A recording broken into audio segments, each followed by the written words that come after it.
Hello बच्चों, आज हम शुरू करने वाले हैं अल्टरनेटिंग करंट की क्लास सेकंड। ठीक है।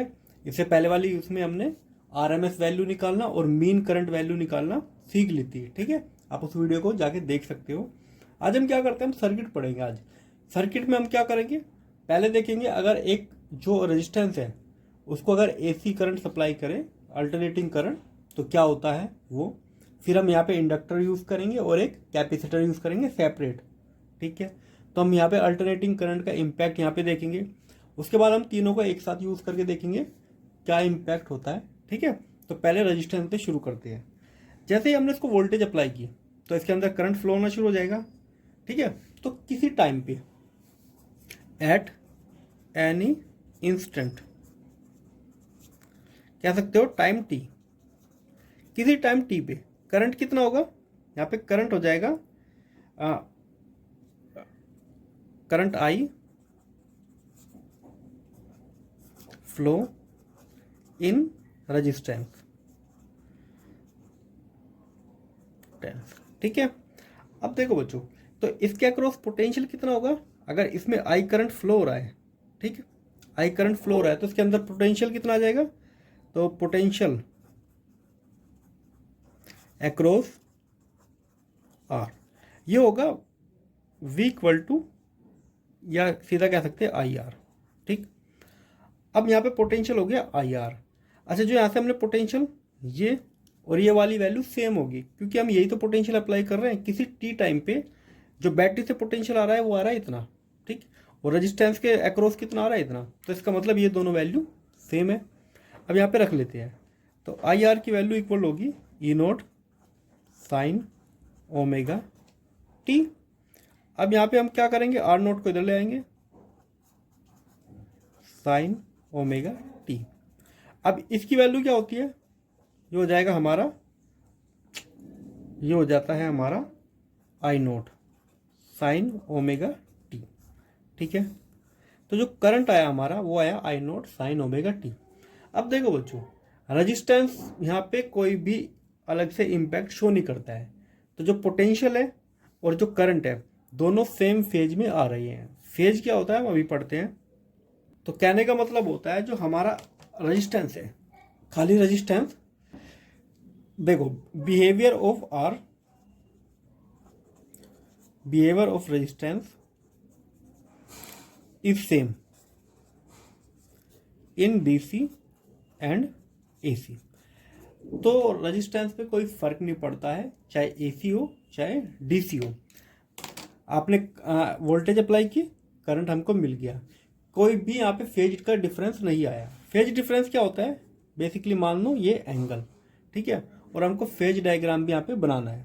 ठीक, तो मैं डायग्राम से बताता हूँ कैसे हमको फेज एंगल निकाल सकते हैं। देखो बच्चों, सेम फेज होने का क्या मतलब है कि वोल्टेज और करंट दोनों सेम फेज में। इसका मतलब क्या होता है, इसका मतलब होता है जो करंट और वोल्टेज है उनकी जो वैल्यू है वो सेम टाइम पे जीरो होगी, सेम टाइम पे 90 डिग्री, सेम टाइम पे होगी वो पीक वैल्यू, और सेम टाइम पे होगी वो, मतलब उनकी जो हर एक वैल्यू है वो एक प्रपोर्शन में होगी। ठीक है, तो मैं ऐसे ही दो यहाँ पे डायग्राम बनाता हूँ, इनको फेज डायग्राम कहते हैं। बेसिकली ये दोनों डायग्राम एक ही डायग्राम है, बस हमको इनको दो में दिखाना है। हम क्या करते हैं, यहाँ पे एंगल देखो कितना है, ओमेगा टी, और करंट में भी ओमेगा टी। मैंने ऐसे यहाँ पे एक लाइन ड्रॉ की। ठीक, अब देखो ये जो एंगल है ओमेगा टी। ठीक है, यहाँ पे दो वेक्टर है, एक तो वेक्टर मैं ले लेता हूँ आई, वेक्टर आई, और वेक्टर ई। ठीक है, जो एंगल हो गया वो बता रहा है ओमेगा टी, इसी को फेज कहते हैं। ठीक, अब मैं अगर यहाँ पे प्रोजेक्शन लूँ इनका, ये होते हैं आई नोट और ई नोट, ये तो होते हैं मैक्सिमम वैल्यू। ठीक है, अगर मैं इनका प्रोजेक्शन लूँ इसके अक्रॉस और इसके अक्रॉस यहाँ पे, ठीक है, इसे थोड़ा और आगे ले जाते हैं ताकि थोड़ा साफ साफ दिखे। ठीक है, अब देखो बच्चों, जो ये वाली वैल्यू है ये करंट की वैल्यू है और ये हमारे वोल्टेज की वैल्यू है। अगर इसकी बात करूं तो ये है हमारी I equal to I naught sine omega T, और ये जो पूरी वैल्यू है ये है हमारी E equal to E naught sine omega T. और ये जो वेक्टर है ये इस तरफ जा रहा है, मतलब एंगल जो है वो लेफ्ट की तरफ एंटी क्लॉकवाइज डायरेक्शन में मूव कर रहा है। ठीक, इसको दोबारा समझो। एक हमारा रेजिस्टेंस है, इससे हमने एसी सप्लाई की, जो हमारा अल्टरनेटिंग करंट है उसकी फ्रीक्वेंसी कितना है, ओमेगा, जो वोल्टेज यहाँ पे। अच्छा, किसी टाइम पे, क्योंकि यहाँ पे ये फ्लक्चुएट करती है, तो टी टाइम पे मान लेते हैं कि इसके अंदर करंट फ्लो रहा है आई। अब हमें उस आई की वैल्यू निकालनी है, तो हमने क्या किया, जो रेजिस्टेंस के अक्रॉस पोटेंशियल कितना होगा, आई, जितना उसके अंदर करंट है और रेजिस्टेंस, ये वाली वैल्यू उस टाइम पे जो बैटरी जो यहाँ पे अल्टरनेटिंग करंट से जो पोटेंशियल आ रहा था दोनों सेम होना चाहिए। ठीक है, तो मतलब V और E बराबर होने चाहिए, क्योंकि किसी टी टाइम पे यहाँ से जो पोटेंशियल आ रहा है वही तो इसके अक्रॉस होगा, तो ये दोनों वैल्यू सेम है। तो हमने आई आर की वैल्यू रखी इसके इक्वल, आर गया डिनोमिनेटर में तो ये आ गया। इससे हमको क्या पता चलता है, करंट और हमारा वोल्टेज दोनों का फेज एंगल सेम है, ओमेगा टी। यहाँ पे भी ओमेगा टी है और ये भी ओमेगा टी है। इसको डायग्राम में बना के दिखाएंगे। तो ये जो हमने वेक्टर बनाया है, दोनों का एंगल कितना है, ओमेगा टी, इस एक्सिस के साथ। मतलब कि ये वेक्टर जो रोटेट कर रहा है किस वेलोसिटी से रोटेट कर रहा है, ये ओमेगा वेलोसिटी से। एंगुलर वेलोसिटी कितना है यहाँ पे, ओमेगा, और टी टाइम के अंदर कितना एंगल कवर करेगा, ओमेगा मल्टीप्लाई टी। ठीक है, अब ये जो वेक्टर है इसमें छोटा वेक्टर आई नोट है, बड़ा वेक्टर ई नोट है। ठीक, क्योंकि ई नोट की वैल्यू ज़्यादा होती है आई नोट से, क्योंकि रेजिस्टेंस भी होता है। ठीक है, तो रेजिस्टेंस को डिवाइड करोगे, पोटेंशियल को रेजिस्टेंस से डिवाइड कर दो तब करंट आता है, तो करंट की जो वैसे वैल्यू होती है कम होती है। अब इनका प्रोजेक्शन अगर हमें इस वाले एक्सिस पे ले, वर्टिकल पे, तो ये वाली वैल्यू हमको बताता है करंट किसी टी टाइम पे, और ये जो पूरी वैल्यू है ये बताता है पोटेंशियल उसी सेम टाइम पे। ठीक है, अब इसका मतलब क्या है, जब ये रोटेट करेगा वेक्टर, ठीक है, तो जो वेव बनेगी इनकी अल्टरनेटिंग करंट की जो वेव बनेगी वो इस टाइप से बनेगी। ठीक, फिर मैं बनाता हूं करंट। करंट का थोड़ा छोटा बनेगा,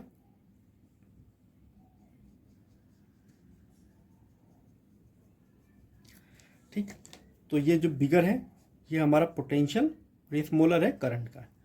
तो इसका मतलब क्या होता है, इस पे हमने ई और आई डोनेट किया। ठीक, इसका मतलब होता है कि जीरो वैल्यू सेम एंगल पे है, यहाँ पे भी जीरो एंगल सेम पे है, उनकी मैक्सिमम वैल्यू दोनों की सेम टाइम पे है। ठीक है, तो ये होता है इसका मतलब, वोल्टेज मैक्सिमम तो करंट मैक्सिमम, वोल्टेज मिनिमम तो करंट मिनिमम। कोई भी यहाँ पे लैग देखने को हमको नहीं मिलता है, जैसे कि हम आने वाली चीज़ों में पढ़ेंगे। ठीक, तो फेज डायग्राम क्या होता है, ये एक रोटेटिंग वेक्टर है जो फेज होता है हमारा। ठीक है, फेजर होता है एक rotating vector, rotate anti clockwise direction. ठीक है, तो जो हम इनको डिनोट करते हैं ई और अपनी आई को, वो फेज से डायग्राम करते हैं। ठीक है, अब बढ़ते हैं अपने इंडक्टर की तरफ। देखो बच्चों, हमारा एक इंडक्टर है और ये हमने एसी सप्लाई से इसको जोड़ रखा है। अब क्या होता है कि किसी टी टाइम पे, किसी भी टाइम पे यहाँ से वोल्टेज कितना आती है, ई नोट साइन ओमेगा टी। तो ये इंडक्टर का क्या काम होता है, इसके नेगेटिव डायरेक्शन में ईएमएफ को प्रोड्यूस करना। ठीक है, और इस ईएमएफ की वैल्यू कितना होती है वो हमको पता ही है, ईएमएफ इंड्यूस वो होती है माइनस के L D I divide by D T. अब हमें पता है कि क्योंकि ये यहाँ पे जो हमारा वोल्टेज है ये फ्लक्चुएट करता है टाइम के हिसाब से, तो इसका मतलब इससे जो करंट आ रहा है इसके अंदर वो भी फ्लक्चुएट कर रहा है, मतलब करंट यहाँ पे चेंज हो रहा है। और जब भी किसी इंडक्टर से जो एसोसिएट करंट होता है वो चेंज होता है, तो चेंज होने से उसके अंदर खुद एक ईएमएफ प्रोड्यूस हो जाता है या इंड्यूस हो जाता है। उसकी वैल्यू कितना होती है, इतना। ये आपने सिर्फ पिछले वाले चैप्टर में, इंडक्शन वाले चैप्टर में पढ़ा था। ठीक है, अब देखो बच्चों, इसका मतलब जो यहाँ पे ईएमएफ है और जो इसके अंदर इंड्यूस हो रहा है, दोनों की वैल्यू क्या होनी चाहिए, इक्वल होनी चाहिए। तो इसका मतलब, अच्छा नेगेटिव साइन को अब हटा देते हैं, तो E naught sine omega T, इसकी value L D I divide by D T, इसके इक्वल होनी चाहिए। ठीक, अब हमें क्या करना है, इंटीग्रेट करना है, टी को इस तरफ में ले जाएंगे और एल को डिवाइड में, तो यह आ जाएगा हमारा D I equal to E naught divide by L sine omega T D T. ठीक है, इन दोनों को हमको इंटीग्रेट करना है। ठीक है, इसमें कोई लिमिट नहीं है तो इनडेफिनेट इंटीग्रेशन है।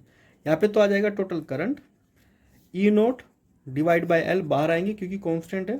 अब हमको साइन का इंटीग्रेशन करना है। साइन का इंटीग्रेशन होता है माइनस कोस, तो E naught divide by L minus cos omega T, और टी के साथ जो भी है वो आएगा डिनोमिनेटर में। ठीक है, ये आ गया।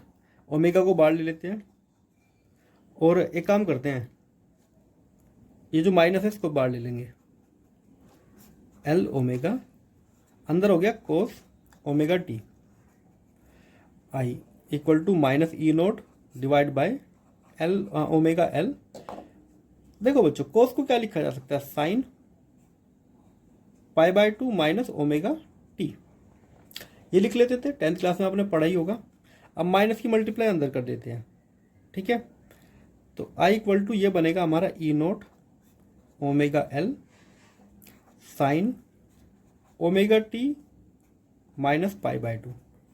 ऐसा हमने इसलिए किया, देखो बच्चों, क्योंकि यहाँ पे ओमेगा पहले आ रहा है और यहाँ पे पहले आ रहा है, तो हमको ओमेगा टी की फॉर्म में ही दिखाना है, मतलब कि जो एंगल कम या ज़्यादा हो रहा है ऐसे। अब देखो, हाँ एक काम करेंगे, इसकी जगह एक सिंबल यूज करते हैं, एक्स एल। ठीक है, और ये हो जाएगा हमारा sign omega T minus pi by 2।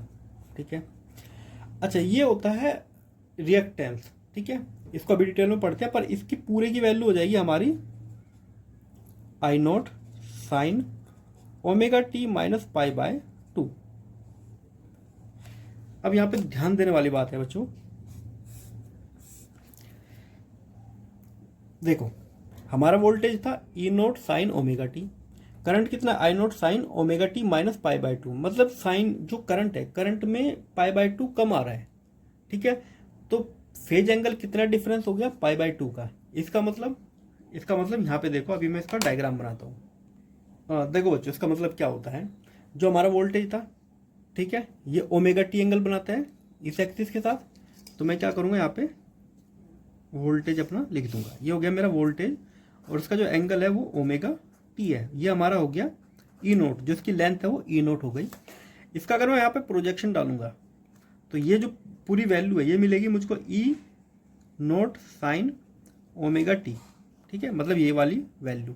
ठीक है, अब क्योंकि जो हमारा करंट है वो माइनस पाई बाय 2 है, और एंगल माइनस कब होता है, जब वो क्लॉकवाइज रोटेट होता है। ठीक है, ये तो हमारा एंटी क्लॉकवाइज हो रहा है, एंगल जब भी एंटी क्लॉकवाइज रोटेट होता है तो पॉजिटिव लेते हैं, जब क्लॉकवाइज आता है तो नेगेटिव। तो इस एंगल से हमको पाई बाय 2 लेना है इस तरफ, क्योंकि यहाँ पे माइनस है, माइनस का मतलब क्लॉकवाइज डायरेक्शन में। हमेशा याद रखना, क्लॉकवाइज जब किसी चीज को घुमाते हैं तो माइनस आता है, तो इसके साथ 90 डिग्री एंगल हमको बनाना है। ठीक, तो ये हो गया हमारा करंट जो इसके साथ बना रहा है 90 डिग्री एंगल। इसकी लेंथ हो गई आई नोट, और उसका जब प्रोजेक्शन यहाँ पे लेंगे तो ये पूरी लेंथ हो जाएगी I naught sine omega T minus pi by 2। 90 भी लिख सकते हो या पाई बाय 2 लिख सकते हो, एक ही बात है। ठीक, ये तो हो गया हमारा फेज डायग्राम। अब इसको अगर हम डायग्राम वेव की फॉर्म में दिखाएं तो कैसे दिखाएंगे, जो हमारा पोटेंशियल है ये 0 से शुरू हो रहा है। ठीक है, क्योंकि साइन ओमेगा टी टाइम 0 होगा तो ई की वैल्यू 0 ही होगी, तो ये बनेगा इसका ग्राफ ऐसे।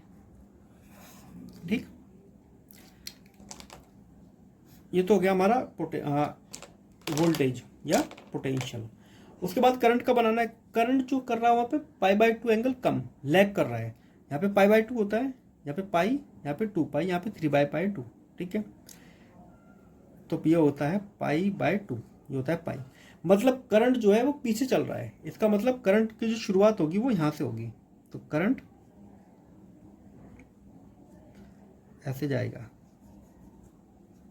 ठीक, ये तो हो गया हमारा करंट, और ये हो गया हमारा पोटेंशियल ई एंड आई। इसका कहने का क्या मतलब है, देखो बच्चों, जैसे हम वोल्टेज ओपन करते हैं, ठीक है, तो करंट एकदम से फ्लो के अंदर नहीं होता। ठीक, वोल्टेज तो इसके अंदर आ जाती है, इसके अक्रॉस वोल्टेज, क्योंकि इसकी प्रॉपर्टी होती है विरोध करने की। तो जैसे ही हम यहाँ से वोल्टेज अप्लाई करते हैं तो तुरंत करंट इसके अंदर फ्लो नहीं होता है, क्योंकि रोकता है करंट को फ्लो होने से। और कब तक रोकेगा ये, जब तक एंगल π/2 चेंज ना हो जाए, ठीक है। जैसे पोटेंशियल यहाँ तक गया, इसके बाद क्या होता है कि इसके अंदर से करंट फ्लो होना शुरू हो जाता है, ठीक है। तो इसीलिए जो करंट हमारा है वो लैग करता है π/2 एंगल, ठीक। इसके बारे में भी लिखते हैं, ठीक है। तो किसी एसी सर्किट में जिसके पास इंडक्टर है उसमें करंट जो है लैग करता है, मतलब पीछे चलता है वोल्टेज के। वोल्टेज पहले चलना शुरू हो जाती है, करंट हमारा बाद में, तो लैग करता है वोल्टेज के पीछे। किस एंगल से? π/2 से। तो उसको फेज एंगल कहते हैं, ठीक। या दूसरे शब्दों में कह सकते हैं वोल्टेज जो है वो लीड करता है, वोल्टेज आगे रहता है, करंट उसके पीछे। कितने एंगल पे? π/2 पे, ठीक। अभी हमें एक चीज और देखी थी यहाँ पे, देखो बच्चों, इसकी वैल्यू उठा के हमने ये रखी थी, ठीक। ओमेगा एल की वैल्यू XL रखी थी। तो ये क्या होता है? तो XL की जो वैल्यू है वो है ओमेगा एल। इसका नाम क्या होता है? इसका नाम होता है रिएक्टेंस, ठीक है। तो इसको क्या पढ़ते हैं? रिएक्टेंस या इंडक्टिव रिएक्टेंस, ठीक है। इसको पढ़ेंगे इंडक्टिव रिएक्टेंस, ठीक। अब देखो बच्चों, या इसका अगर हम इसको क्या लिख सकते हैं? ओमेगा को लिख सकते हैं 2π म्यू और एल, ठीक है। ये भी लिख सकते हैं। एल यहाँ पे क्या है? इंडक्टर जो है उसका इंडक्टेंस। अच्छा, इसकी जो SI यूनिट होती है वो ओम ही होती है, ठीक है। और ये क्या करता है? देखो, जो हमारा रिएक्टेंस है इसका काम क्या है? इसका काम भी एक तरह से करंट को फ्लो होने से रोकना है, पर ये रेजिस्टेंस की तरह काम नहीं करता है, ठीक है। रेजिस्टेंस कैसे रोकता है? क्योंकि रेजिस्टेंस के अंदर तो जो इलेक्ट्रॉन मूव करते हैं उनमें जो कोलिजन होता है, ठीक है, उसकी वजह से रिएक्शन या उनकी वजह से इलेक्ट्रॉन के फ्लो की वजह से वहाँ पे रेजिस्टेंस डेवलप होता है। पर इस केस में क्या होता है? इस केस में जो रेजिस्टेंस डेवलप हो रहा है वो इलेक्ट्रॉन के मूवमेंट से नहीं हो रहा है, वो यहाँ पे हो रहा है कि एक EMF इंड्यूस हो रहा है इंडक्टर के अंदर, ठीक है। तो यहाँ पे पोटेंशियल जो इंड्यूस EMF है उसकी वजह से रेजिस्टेंस डेवलप हो रहा है। हाँ, ओम इसकी यूनिट सेम रहेगी, इसका काम भी लगभग सेम ही रहेगा, पर यहाँ पे मेथड अलग है। वहाँ पे इलेक्ट्रॉन की मूवमेंट की वजह से होता है, यहाँ पे जो डेवलप हो रहा है इंटरनल जो इंड्यूस हो रहा है पोटेंशियल, उसकी वजह से यहाँ पे रिएक्टेंस हो रहा है, ठीक है। अच्छा, अब दूसरी बात, अगर हमारे पास DC है, मान लेते हैं DC में उसकी फ्रीक्वेंसी कितना होता है? 0। DC करंट चेंज थोड़ी होता है, DC करंट तो कांस्टेंट होता है। तो उसमें रिएक्टेंस की वैल्यू कितना होती है? 0। और रिएक्टेंस की वैल्यू 0 होगी तो जो हमने भी फॉर्मूला बनाया था उसकी वैल्यू कितना आएगी? ये 0 आ गई। तो इसका मतलब inductive resistance does not reduce हमारे DC। तो जो DC करंट होता है वो उसकी वैल्यू कम नहीं होती है इंडक्टर की वजह से, ठीक है। क्योंकि इंडक्टर जो काम करता है वो AC में ही काम करता है, ठीक। तो DC का कोई फर्क नहीं पड़ेगा इस पर, क्योंकि जब कोई करंट चेंज ही नहीं हो रहा है तो उससे करंट फ्लो हो जाएगा उसी टाइम पे, ठीक।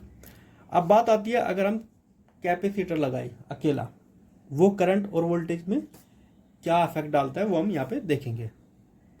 देखो बच्चों, यहाँ एक कैपेसिटर है जो कनेक्ट हो गया है AC से। अब क्या होता है, जैसे यहाँ पे पोटेंशियल डिफरेंसेस को हम यहाँ पे कनेक्ट करते हैं, उससे क्या होगा? इसके अक्रॉस पोटेंशियल डेवलप हो जाएगा, कितना? V, ठीक। और V डेवलप होती क्या होगा? इसके अंदर चार्ज एक्यूमुलेट होना शुरू हो जाएगा, ठीक। तो जो पोटेंशियल है उसकी वैल्यू होगी चार्ज डिवाइड बाय C, ये हमने पढ़ा है, ठीक है, ठीक है। तो इसका मतलब C को ले जाते हैं इधर, तो Q की वैल्यू आ गई CV।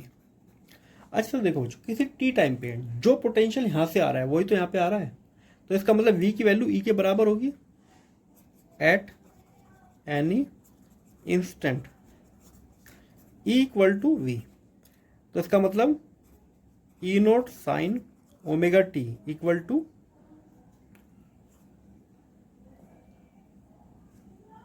ठीक है बच्चों, V की वैल्यू क्या है? Q divide by C। तो इसका मतलब Q की वैल्यू आ गई, ये Q है, C आएगा इधर मल्टीप्लाई में C E0 sine omega T, ठीक है। अब देखो करंट की क्या वैल्यू होती है? करंट होती है चेंज इन, कि इसके अंदर जो यहाँ पे चार्ज जमा होना शुरू हो गया, यहाँ पे चार्ज जमा शुरू हो जाता है, ठीक है। और क्योंकि चार्ज धीरे धीरे बढ़ता रहता है, ठीक है, चार्ज की वैल्यू क्या है, टाइम के अकॉर्डिंग चेंज होती जा रही है, क्योंकि यहाँ से पोटेंशियल भी तो चेंज हो रहा है। जैसे जैसे पोटेंशियल चेंज हो रहा है इसके अंदर करंट की मात्रा भी चेंज हो रही है। तो करंट चार्ज का बदलना टाइम के अकॉर्डिंग वही तो करंट होता है। तो यहाँ पे रखेंगे वैल्यू, इसको डिफ्रेंशिएट करेंगे तो सी रहेगा बाहर, ई नोट भी रहेगा बाहर। साइन का डिफ्रेंशिएशन होता है कोस ओमेगा टी, और डिफरेंशिएशन में हम मल्टीप्लाई कर देते हैं जो टी के साथ है यहाँ पे, ठीक है। इंटीग्रेशन में डिवाइड होता है, यहाँ पे मल्टीप्लाई होता है। तो आई की वैल्यू मिली हमको सी ओमेगा ई नोट कोस ओमेगा टी। अच्छा, इसको हम क्या लिख सकते हैं, ई नोट 1/ओमेगा सी लिखा जा सकता है, ठीक है। इसको चाहे तो ऊपर ले यहाँ लिखो। अब यहाँ पे जो इसकी वैल्यू है, इसकी वैल्यू को मानते हैं हम ई नोट एक्स सी, ठीक, कोस ओमेगा टी। तो आई की वैल्यू, इसकी वैल्यू जो है I note cos omega T आ गया, ठीक। अच्छा, इसको क्या लिख सकते हैं हम, इसको लिखा जा सकता है, कोस को लिखा जा सकता है, तो बच्चों देखो कोस को लिखा जा सकता है sign omega T plus pi by 2, ठीक है, ये साइन है हमारा। तो हमारा फॉर्मूला बना I equal to I naught sine omega T plus pi by 2। अच्छा, माइनस वाला क्यों यूज नहीं करते, क्योंकि हमारा ओमेगा टी यहाँ पे प्लस में है तो प्लस का ही लेना है, ठीक है, माइनस का नहीं लेना। इसमें हमको क्या कर रहा है, कौन लीड कर रहा है, करंट लीड कर रहा है, ठीक है। करंट लीड कर रहा है वोल्टेज से, किस एंगल पे, पाई बाय 2 पे। अगर हम इसका डायग्राम बनाए, फेज डायग्राम बनाए, ठीक, तो सबसे पहले हम बनाते हैं पोटेंशियल। इसका एंगल कितना है यहाँ से यहाँ तक का, ओमेगा टी, और ये वाली वैल्यू हो गई, ठीक। अब इससे 90 डिग्री एंगल पे कौन है, हमारा करंट, और प्लस में है तो इसका मतलब एंटी क्लॉकवाइज लेना है। तो इधर आ गया हमारा 90 डिग्री पे आई नोट, ठीक है। अब हम चाहे तो इसका प्रोजेक्शन भी बना सकते हैं। अगर मैं इसका यहाँ प्रोजेक्शन बनाऊं तो ये पूरी वैल्यू कितना हो गई, ई नोट साइन ओमेगा टी। अगर मैं इसका प्रोजेक्शन लूं ये वाली वैल्यू हो जाती है I naught sine omega T plus pi by 2, ठीक है। मतलब ये वाली वैल्यू हमको यहाँ रख देनी है। ये तो गया एक डायग्राम। अब इसका हम बनाते हैं दूसरा डायग्राम, मतलब इसी डायग्राम को दूसरे तरीके से। देखो बच्चों, इसका मतलब होता है करंट पहले शुरू हो गया, किस एंगल पे, पाई बाय 2 पे पहले शुरू हो गया। वोल्टेज यहाँ से शुरू हो रहा है पर करंट उसके पहले से शुरू हो जाएगा, ठीक है। तो करंट जाएगा ऐसे, ठीक। और जो हमारा वोल्टेज है, वोल्टेज को मानो यहाँ से शुरू होगा वोल्टेज। यहाँ पे वैल्यू कितना है, देखो यहाँ पे 0 है, यहाँ पे वैल्यू है पाई बाय 2, ठीक है। यहाँ पे वैल्यू कितना है, पाई, और यहाँ पे 3 पाई बाय 2, आगे 2 पाई। वोल्टेज देखा जाए तो यहाँ पे होता है ये प्लस का, फिर ऐसे, ठीक। तो वोल्टेज तो हो गया ये, करंट हो गया हमारा ये I naught sine omega T plus pi by 4, ठीक है। तो इसका मतलब करंट लीड करता है, वोल्टेज लैग करता है। इसका मतलब करंट पहले जाना शुरू हो जाता है, ठीक है, पाई बाय 2 एंगल पे, वोल्टेज उसके बाद बनना शुरू होता है, ठीक है। क्योंकि शुरुआती में जो वोल्टेज है वो सारा बदल जाता है चार्ज को बदलने में, ठीक है। अब चलते हैं रिएक्टेंस के बारे में। देखो बच्चों, इसमें क्या होता है, हाँ, करंट लीड ई मतलब voltage bye phase angle pi by 2, ठीक है। अब जो एक्स सी होता है उसकी वैल्यू होती है 1/ओमेगा सी। इसको कहते हैं कैपेसिटिव रिएक्टेंस, ठीक है। इसकी एसआई यूनिट क्या होती है, ये होती है ओम, ओम ही होती है, ठीक। अच्छा, बात करें इन डीसी, अगर हमारे पास डीसी है, डीसी में ओमेगा की वैल्यू कितनी होती है, 0। तो एक्सी की वैल्यू कितना हो जाएगी, यहाँ 0 रखोगे तो इनफाइनाइट, मतलब कैपेसिटर ब्लॉक डीसी। मतलब किसी डीसी सर्किट में अगर कैपेसिटर लगा दोगे तो करंट फ्लो नहीं बंद हो जाएगा, तो जो करंट है वो बदल जाता है सारा का सारा चार्ज में जो कैपेसिटर के अंदर होल्ड होता है। पर एसी में ऐसा नहीं होता, ठीक है। एसी में जो ओमेगा की कुछ वैल्यू होती है और ये जो रेजिस्टेंस होता है ये कुछ इसकी फाइनाइट वैल्यू होती है, ठीक है। अब देखो बच्चों, ये अलग है किससे, रेजिस्टेंस से, जो हमारा आर वाला रेजिस्टेंस होता है। क्यों? उसमें तो इलेक्ट्रॉन के मूवमेंट करने से रेजिस्टेंस पैदा होता है, पर जो यहाँ रेजिस्टेंस पैदा हो रहा है वो कैसा हो रहा है, जो फ्लो ऑफ करंट है वो कैपेसिटर को चार्ज करने में यहाँ पे, ठीक है, यूज हो रहा है। तो इसलिए फ्लो ऑफ करंट की जो वैल्यू है वो थोड़ी सी चेंज होती है, ठीक है। तो यहाँ पे जो रेजिस्टेंस पैदा हो रहा है ये इलेक्ट्रॉन के मूवमेंट से नहीं हो रहा है, ये चार्ज के एक्युमुलेशन से हो रहा है। तो ये ध्यान रखना, इनकी एसआई यूनिट सेम है, इनका लगभग काम ही सेम है, पर काम करने का तरीका अलग अलग है, ठीक। अब ये तो हो गया हमारा अलग अलग। अब हमको क्या करना है, इनको तीनों को एक साथ देखना है। तीनों जब एक साथ एक कॉम्बिनेशन में होंगे, RLC सर्किट होगा, उसमें किस तरह बिहेव करते हैं, ठीक। अच्छा, वो तो हमको पता ही है, इसको लिखा जा सकता है 1/2πμc, ये भी लिखा जा सकता है, ठीक है। कभी कभी क्वेश्चन इस पर भी पूछ लेते हैं।